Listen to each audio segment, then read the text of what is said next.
नमस्कार देवियों सज्जनों सर्वप्रिय छात्रों, आप सबका हार्दिक स्वागत है शिक्षा पॉइंट पर। 10वीं कक्षा सीबीएसई टर्म वाइज सिलेबस।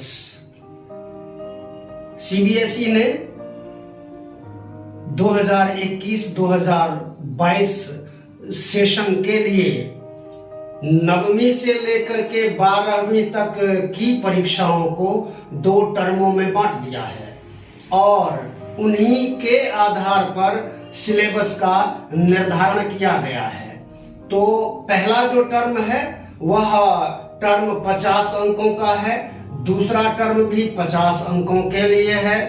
तो पहले टर्म में जितने भी प्रश्न होंगे सभी प्रश्न बहुवैकल्पिक होंगे। उनमें से 4 विकल्पों में से एक सही विकल्प का चुनाव छात्रों को करना होगा। तो देखते हैं टर्म 1 हिंदी का जो विषय है, हिंदी विषय है, हिंदी कोर्स ए के लिए जो सिलेबस निर्धारित है टर्म 1 और टर्म 2 के लिए, आज उसका विश्लेषण करेंगे, एनालिसिस करेंगे। देखते हैं पहला जो सेक्शन है टर्म 1 जो है ये 50 अंकों के लिए निर्धारित है। इन 50 अंकों में जो पहला भाग होगा वह होगा अपठित गद्यांश एवं काव्यांश। ये 10 नंबरों के लिए निर्धारित है। सारे प्रश्न बहुवैकल्पिक होंगे, एमसीक्यूज होंगे। 2 में से एक गद्यांश के आधार पर ये गद्यांश जो होते हैं, गद्यांश को समझ करके, सोच करके अभिव्यक्ति और बोध से संबंधित प्रश्न होते हैं। तो 1-2 में से किसी एक गद्यांश पर आपको प्रश्नों के उत्तर लिखने हैं। ये गद्यांश 150 से 200 शब्दों का होगा। एक का उत्तर लिखना है, एक पर करना है, आपको प्रश्न सॉल्व करने हैं। जो 5 प्रश्न होंगे 1-1 नंबर वाले, ये 5 अंक निर्धारित हैं। फिर 2 में से एक काव्यांश होगा, 150 से 200 शब्दों का पद्यांश होगा, काव्यांश होगा। किसी एक काव्यांश पर आधारित बहुवैकल्पिक प्रश्नों के उत्तर देने होंगे। ये भी 5 प्रश्न होंगे, 1-1 नंबर वाले, 5 अंक। तो ये अपठित गद्यांश और काव्यांश 10 नंबर पूरे होते हैं। 5 का गद्यांश, 5 का पद्यांश। उसके बाद दूसरे नंबर पर देखते हैं व्याकरण एवं रचना। ये 16 नंबरों के लिए निर्धारित है। सारे प्रश्न बहुवैकल्पिक होंगे। 20 प्रश्न पूछे जाएंगे। यहाँ पर जो विषय वस्तु निर्धारित हैं, जो टॉपिक्स निर्धारित हैं, उनमें से बोध से संबंधित प्रश्न पूछे जाएंगे। 20 प्रश्न होंगे। आपको 20 में से 16 प्रश्न ही करने हैं। ये सारे बहुवैकल्पिक प्रश्न होंगे। रचना के आधार पर वाक्य, ये व्याकरण का विषय है। रचना के आधार पर वाक्य भेद, जो सरल, संयुक्त और मिश्रित होते हैं, ये वाक्य का अंतरण, वाक्य परिवर्तन करने को पूछेंगे या किसी वाक्य का प्रकार पूछेंगे। 4 विकल्प देंगे। इस तरह से ये 4 नंबरों के लिए 4 प्रश्न होंगे, 1-1 नंबर के लिए। उसके बाद वाच्य परिवर्तन, ये जो वाच्य है, वॉइस जिसको बोलते हैं, ये वाच्य परिवर्तन किसी वाच्य में, चाहे कर्तृवाच्य में, कर्मवाच्य में या भाववाच्य में वाक्य होंगे, उनमें से किसी का प्रकार पूछ लिया जाएगा। किसी को कहा जाएगा कि ये कर्तृ से कर्म में परिवर्तित कीजिए या कर्म से कर्तृ में या भाव आदि में परिवर्तन कीजिए। ये भी 1-1 नंबर के 4 प्रश्न होंगे। 4 अंक निर्धारित हैं। इसके बाद पद परिचय। पद परिचय का मतलब है पद का व्याकरणिक परिचय। वह संज्ञा है, सर्वनाम है, विशेषण है, जो भी है वो किस प्रकार का है, उसका लिंग कौन सा है, वचन कौन सा है, वो किस काल आदि में है। ये सब चीजें जो होती हैं वो व्याकरणिक पद परिचय के अंतर्गत आती हैं। ये भी 4 प्रश्न होंगे, 1-1 नंबर वाले, 4 अंक निर्धारित हो जाते हैं। फिर आएगा इसमें अगला जो भाग होगा वो होगा रस एवं स्थायी भाव। 9 रस निर्धारित है पाठ्य पुस्तक में। व्याकरण के अंतर्गत श्रृंगार आदि रस हैं, उनके स्थायी भावों को भी ध्यान से आप पढ़िए। शिक्षा पॉइंट में इससे ये जितने भी व्याकरण से संबंधित ये 4 सेक्शन हैं, ये रचना के आधार पर वाक्य भेद, वाच्य परिवर्तन, पद परिचय एवं रस एवं स्थायी भाव शिक्षा पॉइंट की वीडियोस ऑलरेडी अपलोडेड हैं। आप वहां से सर्च करके वीडियो को प्लेलिस्ट में जा करके आप व्याकरण का सेक्शन देख सकते हैं। सारी वीडियोस मिल जाएंगी आपको, और एक एक चीज को, एक एक टॉपिक को बड़े अच्छे से समझाया गया है उसमें। तो ये रस एवं स्थायी भाव, किसी रस का स्थायी भाव पूछ लेंगे, है ना। किसी काव्य पंक्ति में रस पूछ लेंगे कि रस का नाम बताइए, कौन सा रस प्रयुक्त हुआ है। इस तरह से 4 प्रश्न होंगे, एक एक नंबर के लिए होंगे सारे चारों प्रश्न। अगला भाग जो होगा वो पाठ्य पुस्तक का होगा। ये क्षितिज भाग 2 पाठ्य पुस्तक निर्धारित है कोर्स ए में, सीबीएसई के अंतर्गत। इसमें 14 अंक निर्धारित है, कुल 14 अंक दोनों खंडों में, काव्य खंड में भी और गद्य खंड में भी जो प्रश्न पूछे जाएंगे वो 14 अंकों के लिए निर्धारित हैं। कौन कौन से हैं वो 14 अंक देखिए। 2 में से किसी एक पठित गद्यांश, जो गद्य पाठ निर्धारित हैं उनमें से किसी एक गद्यांश के आधार पर पूछे गए बहुवैकल्पिक प्रश्नों के, यहाँ भी सारे प्रश्न बहुवैकल्पिक होंगे एमसीक्यू फॉर्म में, तो इन प्रश्नों के उत्तर देने होंगे आपको। ये 5 प्रश्न पूछे जाएंगे, 5 एक एक नंबर वाले 5 अंक। फिर गद्य पाठों पर आधारित 2 प्रश्नों के उत्तर देने होंगे आपको, जो एक एक नंबर के लिए निर्धारित है, तो ये 2 अंक। तो ये गद्य खंड, क्षितिज का जो गद्य खंड है ये कुल 7 नंबरों के लिए निर्धारित है। उसके बाद 2 में से कोई एक काव्यांश करना होगा, जो निर्धारित काव्य पाठ हैं उनमें से किसी एक काव्यांश पर आधारित 5 प्रश्नों के, बहुवैकल्पिक प्रश्नों के उत्तर लिखने होंगे, 5 अंक तो उसके लिए निर्धारित हैं। इसके बाद काव्य पाठों पर आधारित 2 प्रश्नों के उत्तर लिखने होंगे, 2 प्रश्न एक एक नंबर वाले, तो ये 2 अंक, और ये 5 और 2 7 अंक का ये हो गया काव्य खंड। तो क्षितिज में गद्य खंड 7 नंबर और काव्य खंड 7 नंबर, ये 14 नंबर पूरे होते हैं। इसके बाद आते हैं आंतरिक मूल्यांकन।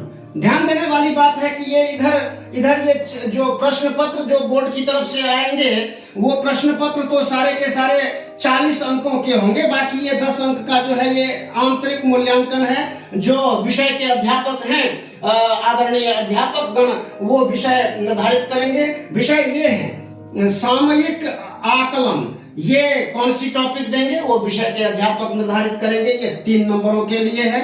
फिर बहुविध आकलन, बहुत तरह से आकलन है, इसमें आपका व्यवहार है, आपका होमवर्क है, आपकी बहुत सारी एक्टिविटीज होती हैं जिनका आकलन किया जाएगा, ये 2 नंबरों के लिए। फिर पोर्टफोलियो है, पोर्टफोलियो किस प्रकार का क्या होगा वो विषय के अध्यापक बताएंगे, 2 नंबर के लिए है। फिर श्रवण और वाचन कौशल का परीक्षण होगा, ये 3 नंबर, तो 3 2 5 2 7 और 3 10 नंबरों का ये आंतरिक मूल्यांकन होता है। उसके बाद देखते हैं कि निर्धारित पाठ्य पुस्तक पाठ कौन कौन से हैं। तो गद्य खंड क्षितिज भाग 2 में एक पाठ है स्वयं प्रकाश का नेताजी का चश्मा, दूसरा पाठ राम वृक्ष बेनीपुरी जी का है बाल गोविंद भगत। ये 2 ही पाठ हैं, इन 2 ही पाठों में से प्रश्न पूछे जाएंगे, ये 7 नंबर के। उसके बाद काव्य खंड में भी 2 ही पाठ हैं, एक तो सूरदास के पद और तुलसीदास का एक पाठ है, एक कविता पाठ है राम लक्ष्मण परशुराम संवाद। इन्हीं 2 पाठों में से यहाँ ये गद्य खंड में से 7 नंबर के प्रश्न काव्य खंड में से पूछे जाएंगे। तो ये तो आपकी पाठ्य पुस्तक हो गई। इसके बाद इसमें क्या नाम है, कोई प्रश्न नहीं होगा, यही सारे प्रश्न होंगे। इसके बाद आते हैं, देखते हैं टर्म 2, दूसरा टर्म जो है, इस टर्म में शायद बोर्ड ने कृतिका से कोई पाठ निर्धारित किया नहीं है, इसीलिए कृतिका का उल्लेख ही नहीं है पूरे कहीं पर। तो ये केवल और केवल एक ही पाठ्य पुस्तक है और वह है क्षितिज भाग 2। ये तो टर्म 1 के 50 अंक पूरे होते हैं, ये टर्म 1। टर्म 2 में देखते हैं, ये भी 50 अंकों का है। तो ये जो पाठ्य पुस्तकें हैं, 2 पाठ्य पुस्तकें हैं, एक तो क्षितिज है, एक कृतिका है भाग 2। ये 20 मार्क्स के लिए दोनों ही पाठ्य पुस्तकें निर्धारित की गई हैं। देखिए गद्य खंड में पाठों पर आधारित 4 प्रश्न पूछे जाएंगे, प्रश्न हो सकता है 6 प्रश्न दे या 7 प्रश्न दे, आपको 4 प्रश्नों के उत्तर लिखने हैं। 2-2 नंबर का एक प्रश्न है, तो 2 गुने 4 8 नंबरों के लिए तो ये निर्धारित है। उसके बाद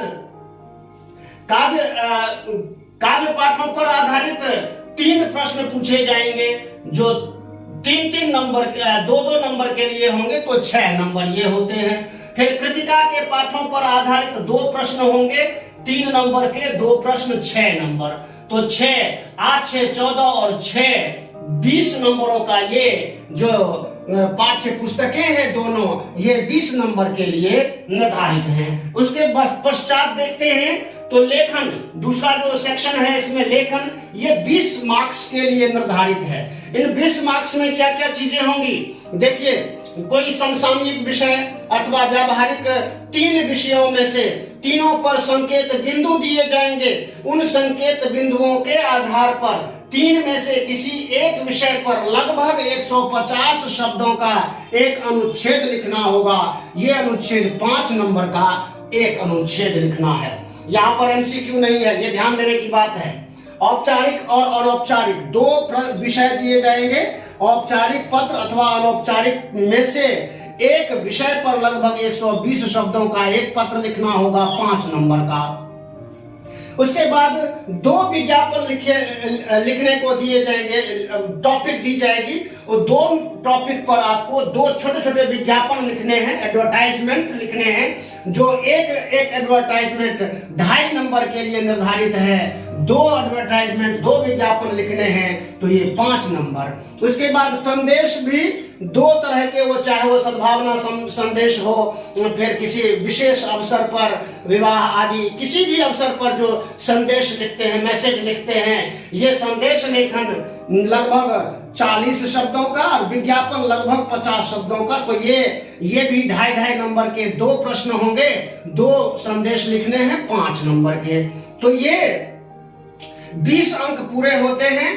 5 नंबर का एक अनुच्छेद लेखन, 5 नंबर का एक पत्र लेखन, 5 नंबर के 2 विज्ञापन, 5 नंबर के 2 संदेश, ये 20 अंक पूरे होते हैं। इसके बाद आते हैं आंतरिक मूल्यांकन में, जो 10 नंबर के लिए निर्धारित है। तो ये भी पहले टर्म की तरह वही चीजें हैं। एक सामयिक आकलन है 3 नंबर के लिए, फिर बहुविध आकलन है, ये 2 नंबर के लिए, पोर्टफोलियो है, ये 2 नंबर के लिए, श्रवण एवं वाचन है, ये 3 नंबर के। ये जो आकलन, ये जो आंतरिक मूल्यांकन से संबंधित ये जो 4 विषय दिए हैं, ये अध्यापक निर्धारित करेंगे कि कौन से सामयिक आकलन के विषय के रूप में किसको चुनना है, बहुविध आकलन के लिए किस चीजों को, किन किन चीजों को शामिल करना है, फिर पोर्टफोलियो में क्या क्या चीजें होंगी, श्रवण और वाचन में कौन सी टॉपिक्स होंगी। तो ये 10 नंबर का ये पूरा होता है। तो ये 50 नंबर का ये पूरा का पूरा सेकेंड टर्म होगा। अब देखते हैं निर्धारित पाठ कौन कौन से हैं। क्षितिज भाग 2 में, काव्य खंड में, पहले तो निराला, सूर्यकांत त्रिपाठी निराला की 2 कविताएं हैं। एक तो है उत्साह, एक अट नहीं रही। फिर ऋतुराज जी की एक कविता है कन्यादान, बहुत सुंदर कविता है ये। फिर गद्य खंड में एक पाठ है यशपाल जी का लखनवी अंदाज, यह भी बहुत अच्छा पाठ है। फिर सर्वेश्वर दयाल सक्सेना जी का एक पाठ है मानवीय करुणा की दिव्य चमक, ये फादर कामन बुल्के की जीवनी पर आधारित है। फिर कृतिका भाग 2 में 3 पाठ लिए गए हैं सेकेंड टर्म में कृतिका में। तो एक तो शिव पूजन सहाय जी का पाठ है माता का अंचल, बहुत सुंदर जो है मातृत्व से संबंधित पाठ है। फिर कमलेश्वर जी का एक पाठ है जॉर्ज पंचम की नाक, और तीसरा पाठ है मधुकांकरिया का साना साना हाथ जोड़ी। ये 3 पाठ कृतिका के लिए कृतिका में निर्धारित हैं, जो ये पाठ्य पुस्तकें हैं। और यही इन्हीं 3 पाठों में से ये जो कृतिका के ये प्रश्न 2 प्रश्न करने हैं कुल 6 नंबरों के लिए। और ये जो दो तो कविताएं हैं और 2 गद्य पाठ हैं, जिनके लिए ये 14 नंबरों के जिनमें से प्रश्न पूछे जाएंगे। तो ये तो आपका सेकेंड टर्म था। और एक चीज सभी बच्चे ध्यान देंगे कि जो वो वैकल्पिक, ये जो फर्स्ट टर्म है, इसमें जो एमसीक्यू पेपर क्वेश्चन पेपर आएगा, इसमें अगर आप सही विकल्प चुनेंगे तो पूरा अंक पाएंगे, और अगर गलत विकल्प चुनते हैं तो पूरा अंक आप गंवा देंगे। तो इसलिए विषय को, पाठ्य को, चाहे काव्यांश है, गद्यांश है, पठित में है अथवा अपठित में है, जो भी है, जहां भी है, उन सबको सही से समझ करके सही विकल्प का चयन करना बहुत इंपॉर्टेंट है। इस चीज को ध्यान में रखिए और चैनल को जरूर सब्सक्राइब कीजिए, लाइक कीजिए, शेयर कीजिए, कमेंट कीजिए और अपनी तैयारी जोरदार ढंग से कीजिए। धन्यवाद, नमस्कार, जय हिंद, जय भारत, जय भारती।